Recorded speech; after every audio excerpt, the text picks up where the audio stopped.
Here's the pettiest thing I've ever done.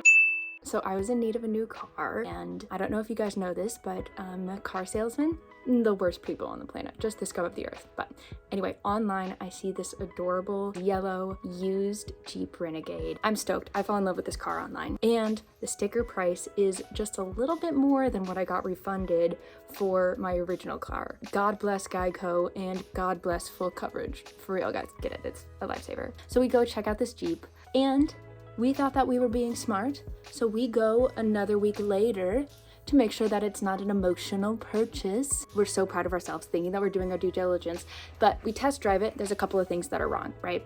No biggie. They say that they'll fix it, and hey, they'll even throw in an inspection for us for free. Foreshadowing that is a scam. There's some things that are wrong with the car, but they say they'll fix it before we purchase. Things like the air conditioning is out, it's rickety when we back up, the driver's side is like hard to like unlock, one of the visors is broken, all sorts of things. But they say that they'll fix all that. Then as the following week goes on, which I'm now at week 3 of not having a car, we ask for updates, and they're really like vague, and they don't want to give us answers, saying things like, oh, it's in the shop now, but you guys can come tomorrow, and then calling tomorrow and then being like, oh no, now it's in the shop because the inspection guy wasn't in, but you guys can come in 3 days.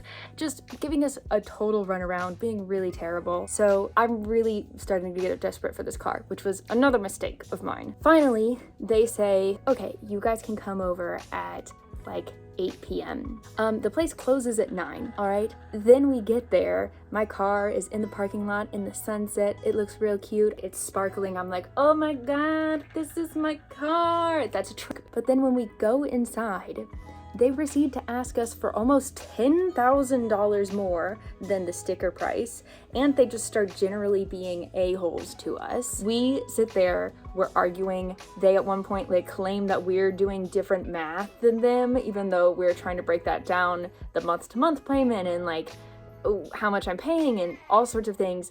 We don't end up leaving until 2 a.m. For those of you keeping track at home, that is 6 hours that they kept us there trying to get us to go home with this car. We end up buying it, but we also bought the right to return it. Highly recommend. And then we get it home, and the next day, the laundry list of things that they were supposed to fix for us, they weren't even fixed. So here's the thing is, if you're gonna manipulate me emotionally, then I'm gonna react emotionally. So before we returned the Jeep, all over the car, I hid sticky notes that said, this car is a lemon, don't trust the dealer that it was at. California Motors Direct, I hate them. I mean, I hid them everywhere, specifically in places that I thought that the consumer would find, but the dealer wouldn't. Well, I mean, they might find them if they were good at their job, but behind the visor, I put them on the mileage sticker, I put them in the backup camera. My favorite one was that I changed my phone's name to Car's a Lemon and then connected it to Bluetooth so that it would show up on the dash. And then I returned that car. I did look up the VIN number of that car later, and it still hasn't been sold, so sorry. And the good news is, after we were telling this story to a friend of ours, turns out he was a used car broker, and he was able to get us a car that I actually used in a short film, and I'll link to that. You guys can totally watch it. And I learned so much from him. So here, let me just speed through a couple of tips so that you guys can also not get screwed over. How about that? Excuse me. Here are some tips / scams to look out for if you're buying a new car. If you're gonna get an inspection, get it done yourself. For us, they said that they tossed in this Jeep inspection for free. Realized later that that was so that they could just ask the mechanic if it would run or not. That way they can just get the bare minimum and pass the inspection. Beware of the shenanigans at the dealership. One that they tried to pull on us was like a paid actor, essentially. They probably weren't paid, they were probably just somebody's friend. But they had a friend come in and then within earshot of us ask the dealer multiple times about the particular car that we were interested in to make it seem like it was a hot ticket and that it was gonna go fast and we had to act super fast. It was like an improv scene from hell. The way that they said, and you wanted the Jeep Latitude, infuriating. Pay with as much cash / like up front as possible.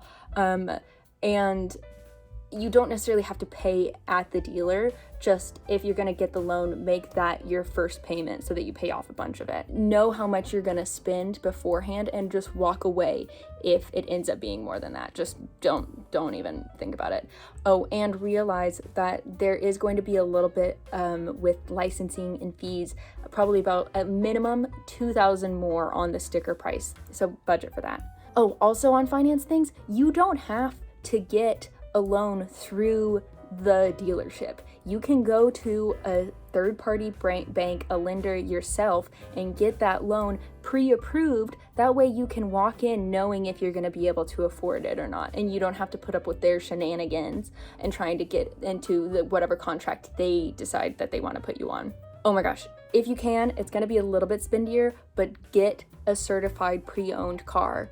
This is going to be a car that is still qualified as good by the manufacturer, even though it's used, okay? Oh, pit them against each other in order to try to drive the price down. And even if there isn't necessarily another dealer across town that has a similar price for a similar car, you can just make it up and say that there is, and that'll start helping you take it down. And again, if they are too high, just walk away. They want your business, so they will try to track you down and they can give you a better deal. Definitely do your research beforehand. Like I said, go in knowing how much you want to spend and be willing to walk away. And I know it's hard. This process is a nightmare and this market is terrible, but just remember that these people are snakes. So don't show any emotional interest in the car because they will use it against you. Don't show emotions. Poker face. Don't cry. Don't cry, okay? I cried a little bit and they knew I wanted a car and they used that against me, okay? So don't cry. Yes, if you're gonna be strong, okay? Anyway, so in the end, I got a car that I wanted and a way better deal for a better car. Shout out to Leo for helping me get my car, and thanks everyone else for watching.